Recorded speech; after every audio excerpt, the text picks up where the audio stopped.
I'm Brad Schneider. This is the white belt move of the day. I'm going to show the closed guard armbar.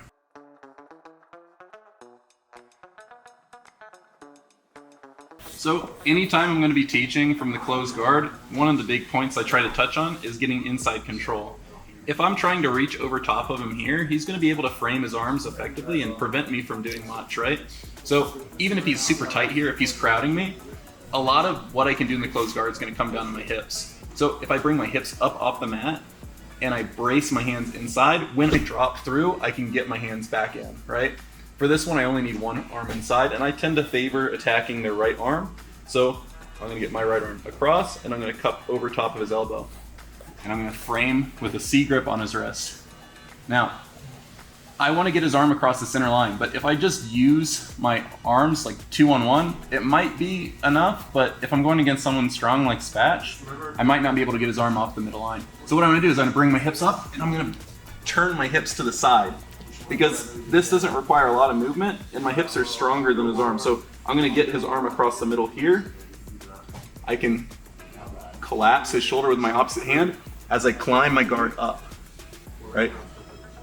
From this point, if he continues to hand fight, he's fighting this hand inside here, I'm going to swim this hand through, and I'm going to weave over top, cupping his wrist and pulling his elbow away from his body. This grip on the elbow creates pressure on his shoulder, which prevents him from stacking into me. So if he's going to turn into me, he almost puts himself in a shoulder lock, right? From this point, when I'm ready to switch to the armbar, I'm going to post on his face. I comb over his head and my leg comes through, and then I'm going to bridge to finish. When we're here, I know that people like really make a point not to cross my feet. The reason this is because when I cross my feet, I tend to get my hips off the mat, my back is rounded. So if he does push into me, it's going to be really easy for him to stack me. So ideally, I want my heels to be draped, and I want to pull my lower back off the mat. So now if Spatch goes to stack me, he doesn't have the same push, right? Versus my feet are stacked, my back is round, he's able to get me up off my hips. So it's hard to see, but I have like a little bit of space, just enough space to pass my hand under my lower back, right?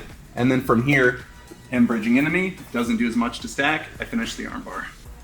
So once again, I'm gonna bring my hips up and fight my hand inside, turning my hips to the side to misalign his arm, and I'm going to collapse his shoulders. So I pull his shoulders towards each other. This makes it easier for me to climb my guard up. I'm almost shooting a triangle over his lat here. Now, if his hand's just loosey-goosey out here, that's fine. I'm just going to go straight to the armbar, but he's probably going to try to defend. So I'm going to swim this hand inside, and I'm going to wrap over top of his elbow and collect his wrist. From here, when I'm ready to transition, I'm going to post on his face. This leg comes over, and I bring my low back off the mat, just so I'm harder to stack. Now, I bridge to finish, and that's the closed guard armbar.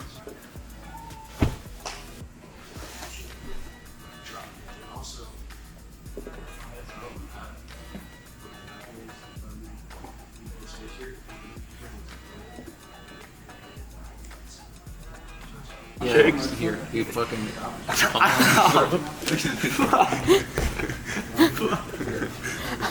Ow.